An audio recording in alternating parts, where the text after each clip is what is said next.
Hello, good morning, student. I am Tulsi Yogi from Sri Digambar Institute of Technology, Bhandrid Mode, Dausa. Today, I will be discussed about theory of structure subject. Theory of structure subject यानी अपन हिंदी में कहें संरचना के सिद्धांत, जो आपकी subject है diploma third year civil branch according to BTR syllabus. अपन डिस्कस कर रहे थे मैकाले विधि के माध्यम से अपन को ढाल तथा विक्षेपण का मान ज्ञात कर रहा है। ढाल तथा विक्षेपण का मान ज्ञात करना था, जैसे प्रीवियस वीडियो के अंदर अगर आपने देखा है, वहाँ पर एक कैंटिलीवर बीम थी और कैंटिलीवर पर दो लोड लगे हुए थे, पॉइंट लोड और समान वितरित भार उस पर लगा हुआ था, जिसके अंदर आपने ढाल तथा विक्षेपण का मान ज्ञात किया था। ढाल तथा विक्षेपण का मान ज्ञात किया था। आज अपने पास जो बीम दी हुई है वो सिंपली सपोर्टेड है, यानी साधारण बीम है। क्या है? साधारण बीम है, जिसका अपन को ढाल तथा विक्षेपण का मान ज्ञात करना है। यदि आपसे ये कहूँ कि ए बी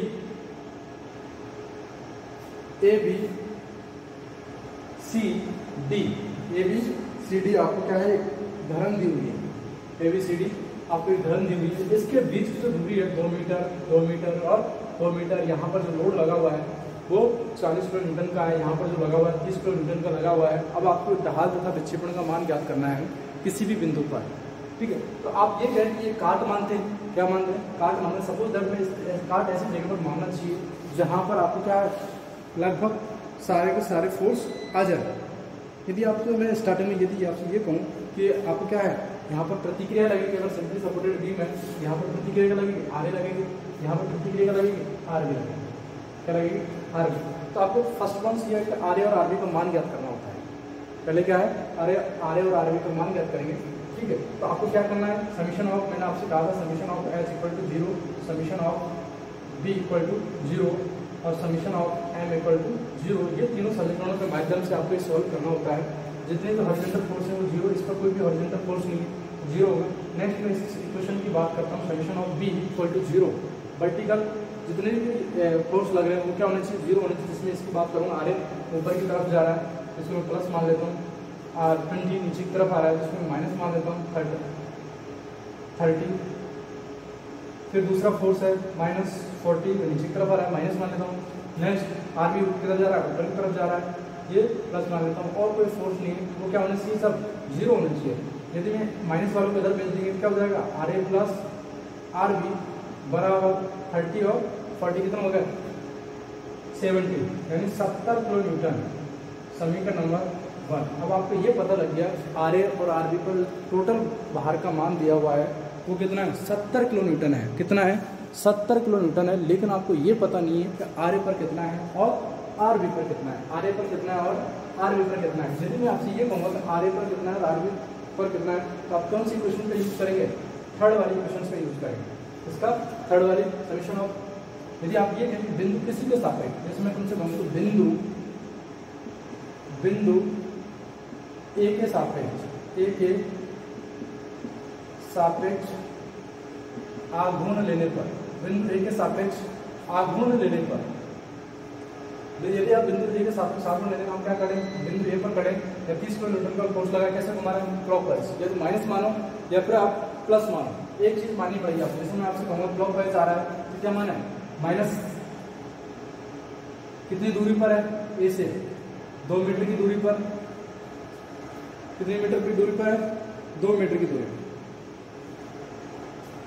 माइनस मान लिया, माइनस एक नेक्स्ट फोर्स 40 किलो न्यूटन, कितनी दूरी पर है, 4। नेक्स्ट फोर्स प्लस कैसे, एंटी क्लॉकवाइज RB दूरी कितनी है, 6 और कोई फोर्स नहीं, इक्वल टू 0। तो आप लिखेंगे RB इक्वल टू कितना, 60 और 4 चौक 16 यानी 160 और 60 220 के अंदर अगर आप 6 का भाग दें 220 इधर जाएगा कि प्लस हो जाएगा, 220 डिवाइडेड बाय 6। ये आपके पास किसका आएगा, RB का मान आएगा। इसका RB का मान ये आपके पास, इसको डिवाइड करेंगे 36.67 किलो न्यूटन इसका मान है, RB का मान है। अब मैं आपसे ये कहूँगा कि समीकरण नंबर क्या है, 2 है। समीकरण नंबर 2 है। समीकरण 2 से 1 में मान रखने पर यदि आप समीकरण 2 से 1 में मान रख रहे हैं तो क्या आएगा आपके पास, आघूर्ण लेने पर भी लिख लेना, लेने पर 1 मान रख रहे हैं तो किसका मान, आर ए का मान, और आर ए बराबर क्या आ जाएगा 70 माइनस 36.67 जो आपके पास बचेगा वो क्या होगा, आर ए का मान होगा। किसका मान होगा, आर ए का मान होगा। क्लियर। इस तरीके से अपन आर ए और आर बी का मान ज्ञात कर सकते हैं। किसका मान, आर ए और आर बी का मान ज्ञात कर सकते हैं। सपोज दैट मैं यदि आपसे कहूँगा आर ए और आर बी का मान आपके पास आ गया है,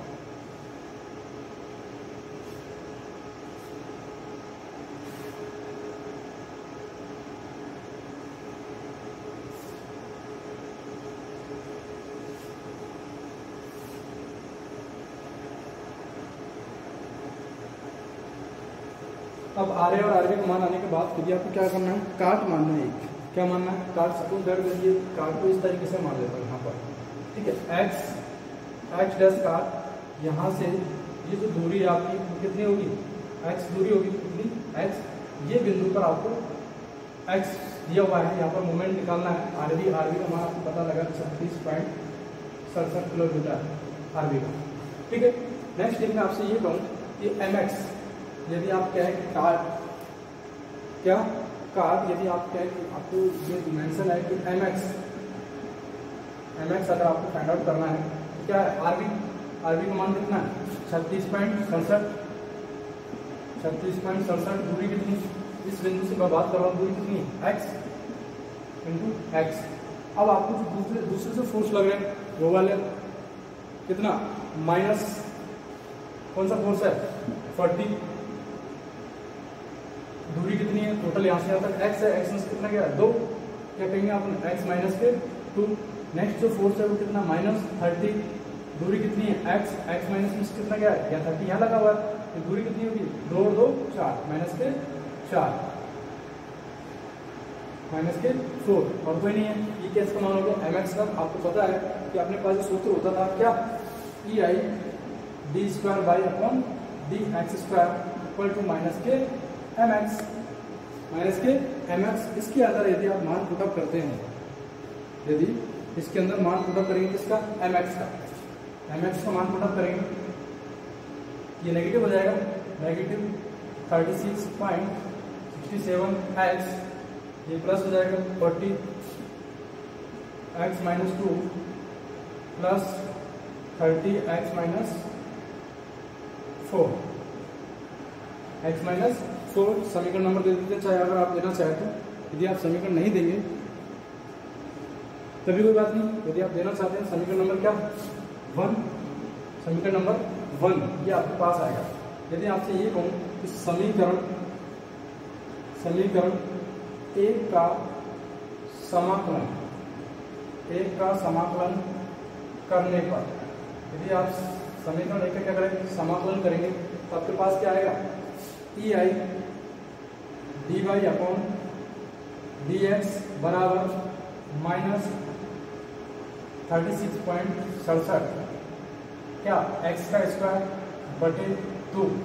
मैं आपसे कहा था इस तरीके से डिस्टेंस में अगर कोष्टक वाली होती है वहां पर क्या करेंगे, मैकाले कोष्टकों का यूज करेंगे, और कोष्टकों से पहले इसका यूज होगा, कांस्टेंट भी यूज होगा।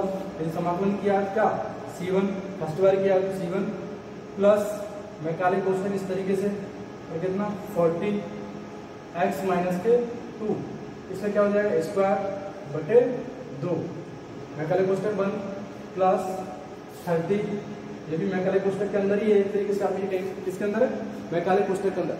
तो आप मैकाले कोष्टक में लिखेंगे 30x माइनस के 4 का स्क्वायर बटे 2, मैकाले कोष्टक पर। इस तरीके से आपको ये लिखना होगा। इसे क्या कहेंगे, समीकरण नंबर 2 कहेंगे। क्या कहेंगे, समीकरण नंबर 2। यदि मैं आपसे ये कह दूं, नीचे तक दिख रहा है क्या, यदि मैं आपसे ये कहूं, यदि इसका समीकरण 2 का दोबारा से समाकलन कर दूं, समीकरण 2 का समाकलन, 2 का समाकलन, समीकरण 2 का समाकलन करेंगे तो अपने पास क्या आ जाएगा, ई आई बाई बराबर -36.67 एक्स का क्यूब अपॉन 6, तो ये है, इसका 3 से करेंगे अच्छा हो जाएगा, plus C1 x plus C2 फिर आपका मैकाले कोष्टक आ गया। मैकाले कोष्टक में आपको क्या है, सिर्फ कोष्टकों का करना है, बस इसका करना है, फिर पूरे एक साथ क्रम में करना है, x माइनस के 2 का क्यूब अपॉन 2 इंटू 3 कितना हो जाएगा 6 प्लस 30 x माइनस के 4 का क्यूब अपॉन 6, फिर आपका मैकाले कोष्टक बंद। समीकरण नंबर 3। अब आप ये कहेंगे समीकरण नंबर 3 और जो 2 आपको जो दिया हुआ है वो ढाल तथा विक्षेपण के समीकरण है। इसके ढाल तथा विक्षेपण के समीकरण, यदि मैं आपसे ये कहूँ कि समीकरण नंबर 2 के अंदर किसका मान, C1 का और x का मान यदि आप रख देते हैं तो किसी भी बिंदु पर आप ढाल तथा विक्षेपण का मान ज्ञात कर सकते हैं। जैसे सपोज दैट यहाँ पर C बिंदु है, C बिंदु पर ज्ञात करना है तो मुझे x बराबर कितना मानना पड़ेगा, 2 मानना पड़ेगा, x बराबर 2 मानना पड़ेगा, और अगर ये C1 का मान पता कर दूं यहाँ पर ढाल को माना जाएगा।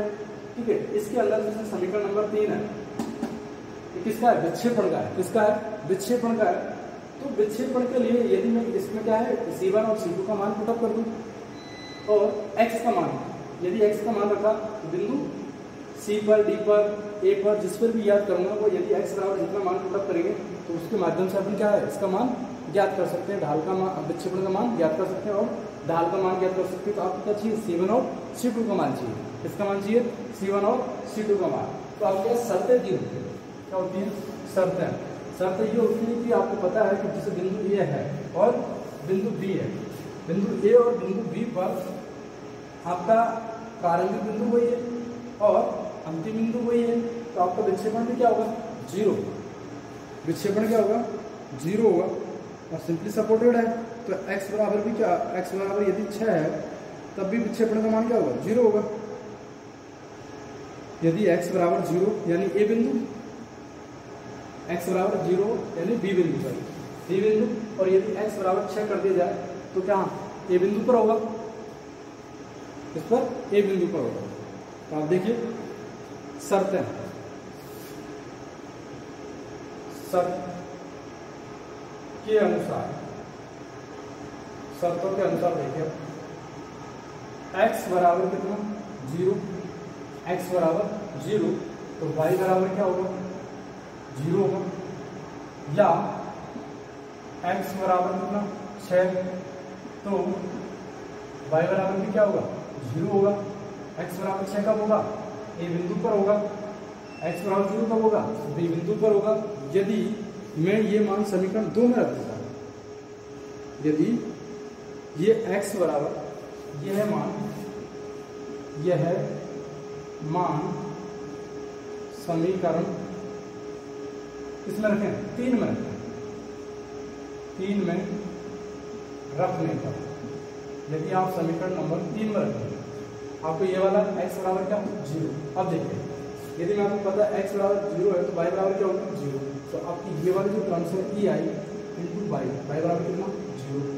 आगे देखिए ये वाले टर्म के साथ क्या x है, अगर x के मान कितना 0 तो 0 से मल्टीप्लाई करेंगे तो क्या जाएगा, 0 हो जाएगा, 0 प्लस ये C1 की टर्म्स में क्या है, x है, ये भी क्या हो जाएगा, 0 प्लस आगे क्या है C2 का मान कितना 2, C2 प्लस आगे देखिए ये तो वैल्यू आएगी, ठीक है, x का मान इसके अंदर आप पुट अप कर रहे हैं कितना, 0, फिर ठीक है यदि जो वैल्यू आएगी फिर आगे आप मान पुट अप करेंगे तो वहां पर क्या आएगी, वैल्यू आएगी। इस तरीके से आप किसका मान निकाल सकते हैं, C2 का मान निकालेंगे,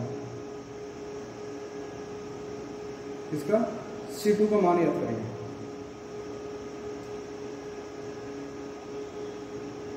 C2 का मान ज्ञात करेंगे और मैंने आपसे कहा था कि यदि यहाँ पर यदि x बराबर 0 रखेंगे तो ये किसमें वैल्यू नेगेटिव, क्योंकि क्यू घात में है, यहाँ पर 0 है, यह कितना हो जाएगा -4 है, ये की घात में कितना q है, ठीक है 3 है, तो ये क्या है, इनकी जो वैल्यू आएगी वो नेगेटिव में आएगी, इसमें आएगी नेगेटिव में मैंने आपसे स्टार्टिंग में कहा था कि यदि मैकाले कोष्टक के अंदर कोई वैल्यू नेगेटिव में आती है तो उसे क्या माना जाता है, जीरो माना जाता है। क्या माना जाता है सर, जीरो माना जाता है मैकाले कोष्टक के अंदर। जितनी वैल्यू आएगी एक्स बराबर आप पता करेंगे, इसमें सपोज अगर पता कर देता हूँ 40 माइनस एक्स की वैल्यू 0 माइनस 2 का क्यू अपॉन 6 प्लस 30 0 माइनस का 4 की घात क्यू अपॉन 6। ये जो C2 की वैल्यू है वो कितनी हो जाएगी, जीरो हो जाएगी।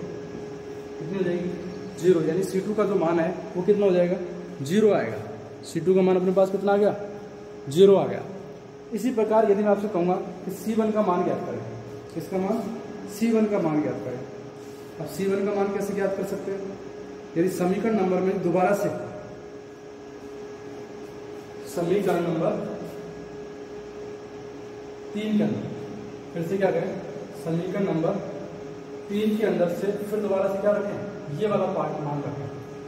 पहले ये रख दिया था, अब क्या रखें, ये वाला पार्ट रखें। और फिर EI